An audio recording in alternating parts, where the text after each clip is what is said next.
Bismillahirrahmanirrahim. Assalamualaikum to all my viewers. Welcome to the Chauhan's Knowledge World. I am Professor Amna Shams Chauhan और आज का हमारा topic है levels of organisation. इसमें हम first of all सब atomic और एटॉमिक लेवल को डिस्कस कर लेते हैं। सब एटॉमिक एंड एटॉमिक लेवल।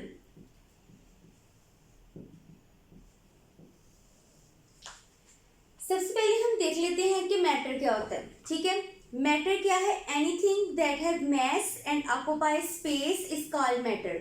कि कोई भी ऐसी चीज कि जिसका अपना वजन भी हो और वो जगह भी घेरती हो, उसे हम मैटर कहते हैं। ठीक है, तो मैटर के बारे में हम फर्स्ट ऑफ ऑल उसकी डेफिनेशन लिख लेते हैं। मैटर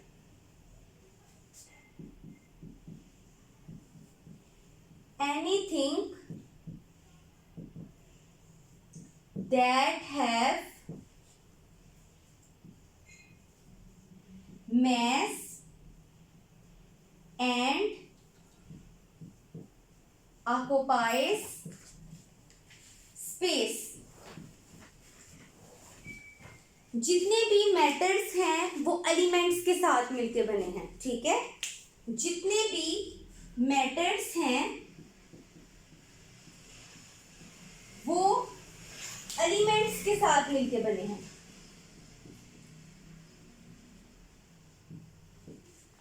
और तमाम एलिमेंट्स कंटेन करते हैं सिंगल काइंड ऑफ एटम। के हर एलिमेंट के अंदर एक सिंगल काइंड का एटम मौजूद होता है। ठीक है, एलिमेंट्स कंटेन करते हैं सिंगल काइंड ऑफ एटम। ठीक है, कि एलिमेंट्स के अंदर एक एटम मौजूद है। और अगर हम एटम की बात करें तो एटम सब एटॉमिक पार्टिकल्स के साथ मिलकर बना है। ठीक है, एटम्स जो है वो सब एटॉमिक पार्टिकल्स के साथ मिलके बनता है। ठीक है, मेड अप ऑफ। अगर हम एटम की बात करें तो एटम के वर्ड में अ का मतलब है नॉट और टर्म का मतलब है कट। मीन्स के एटम के लिए हम यूज करेंगे वर्ड नॉट कट। ठीक है, और अगर हम सब एटॉमिक पार्टिकल्स की बात करें तो जो मोस्ट स्टेबल सब एटॉमिक पार्टिकल्स हैं वो हैं इलेक्ट्रॉन्स,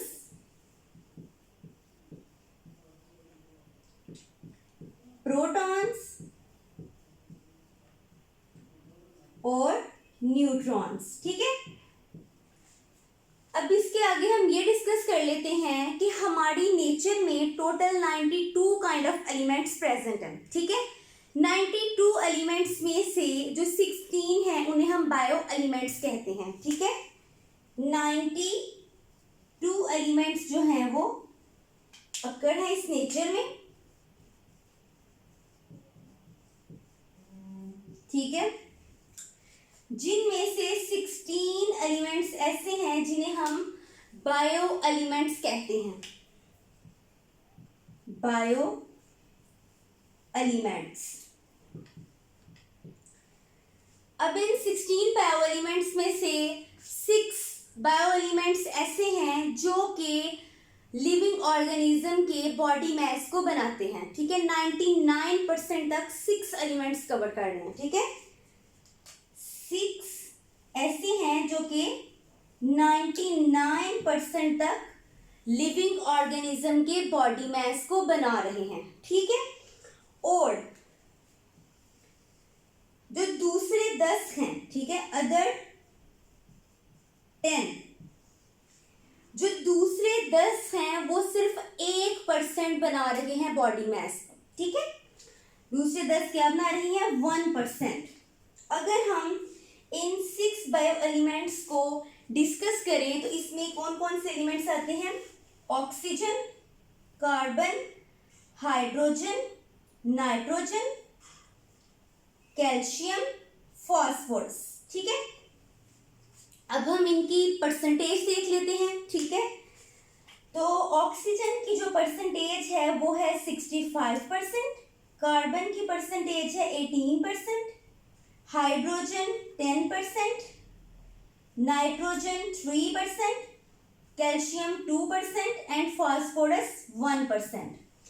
और अगर हम बाकी 10 बायो एलिमेंट्स की बात करें तो इसमें जस्ट लाइक आता है potassium, sulphur and so on, मतलब कि बाकी भी 10 इसमें मौजूद है जो कि सिर्फ लिविंग ऑर्गेनिज्म की बॉडी मास में उसमें सिर्फ 1% तक ये इंक्लूड होते हैं। ठीक है, अब हम इसका दूसरा लेवल डिस्कस कर लेते हैं जो कि है मॉलिक्यूलर लेवल।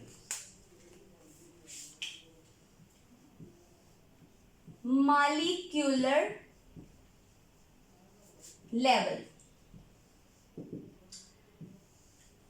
अब जितने भी मल्टी सेलुलर ऑर्गेनिजम्स हैं, मल्टी सेलुलर ऑर्गेनिजम्स उन तमाम ऑर्गेनिजम्स को कहा जाता है कि जिनकी बॉडी एक सेल से ज्यादा सेल पर मुश्तमिल है। ठीक है, मल्टी सेलुलर ऑर्गेनिजम्स कौन से ऑर्गेनिजम्स हैं? मल्टी सेलुलर ऑर्गेनिजम्स, इसमें मोर देन वन सेल। ठीक है, कि इसमें एक सेल से ज्यादा सेल प्रेजेंट होते हैं। ठीक है, कि इनकी जो बॉडी है, इन ऑर्गेनिजम्स की जो बॉडी है वो एक सेल से नहीं बल्कि बहुत से सेल से मिलके बनी हुई है। अब मल्टी सेलुलर ऑर्गेनिजम्स में जो बायो एलिमेंट्स हैं वो आइसोलेटेड फॉर्म में नहीं रहते। अब बायो एलिमेंट्स कौन से हैं जिन्हें हमने यहाँ पे डिस्कस किया है, just like oxygen, carbon, hydrogen, nitrogen, ये जितने भी बायो एलिमेंट्स हैं ये आइसोलेट फॉर्म में नहीं रह सकते बल्कि ये बॉन्डिंग के जरिए से रहते हैं। अब बॉन्डिंग इसमें कौन सी है? इसमें आयनिक और कोवलेंट बॉन्डिंग होती है। ठीक है, तो फर्स्ट ऑफ ऑल हम ये लिख लेते हैं कि जो बायो एलिमेंट्स हैं वो not occur in isolated form. ठीक है, कि ये आइसोलेटेड फॉर्म में नहीं रहते बल्कि इनमें बॉन्डिंग होती है। ठीक है, दे कंबाइन थ्रू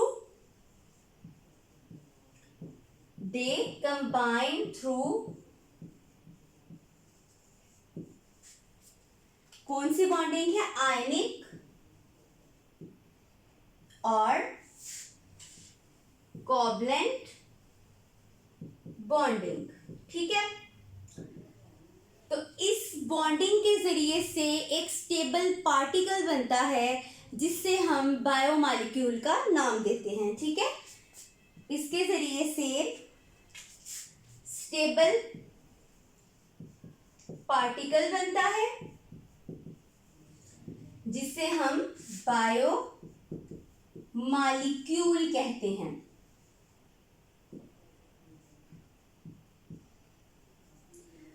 ठीक, अब एक ऑर्गेनिज्म में बहुत ज्यादा बायोमॉलिक्यूल्स प्रेजेंट होते हैं। ठीक है, और उनकी डिफरेंट टाइप्स भी हैं।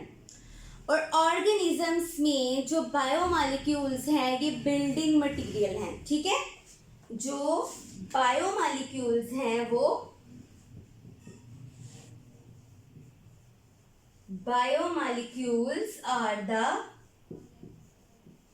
Building material.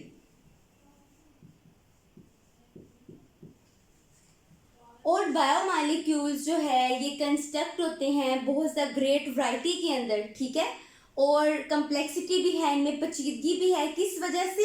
बॉन्डिंग की वजह से, बॉन्डिंग अरेंजमेंट्स की वजह से। कौन सी बॉन्डिंग है? आयनिक या कोवलेंट बॉन्डिंग। अब जो बायोमॉलिक्यूल्स हैं इन्हें क्लासिफाई किया गया है दो क्लासेस के अंदर। ठीक है, जिसमें एक है माइक्रो मॉलिक्यूल्स और एक है मैक्रोमॉलिक्यूल्स।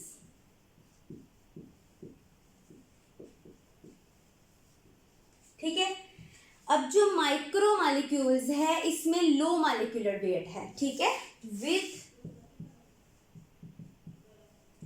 Low molecular weight. ठीक है, इसमें वेट क्या है, कम है।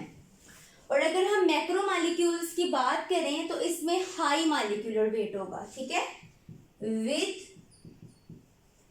High molecular weight. ठीक है, अब माइक्रो मॉलिक्यूल्स के अंदर ग्लूकोज और वाटर इंक्लूड है। ठीक है, माइक्रो मॉलिक्यूल्स के अंदर ग्लूकोज आता है और वाटर आता है। ठीक है, और जो मैक्रो मॉलिक्यूल्स है इनमें स्टार्च है, प्रोटीन्स है और लिपिड्स है। Starch, proteins and lipids. ठीक है, तो ये दो टाइप्स थी माइक्रो मॉलिक्यूल्स और मैक्रो मॉलिक्यूल्स के, जिसमें ये लो मॉलिक्यूलर वेट है, ये हाई वेट है। इसमें ग्लूकोज और वाटर इंक्लूड है और इसमें स्टार्च, प्रोटीन्स और लिपिड्स इंक्लूड हैं। तो आज हमने इस लेक्चर में डिस्कस किया सब एटॉमिक और एटॉमिक लेवल को और मॉलिक्यूलर लेवल को। Thanks for watching. Please subscribe to my channel and press the bell icon for the latest updates. Allah Hafiz.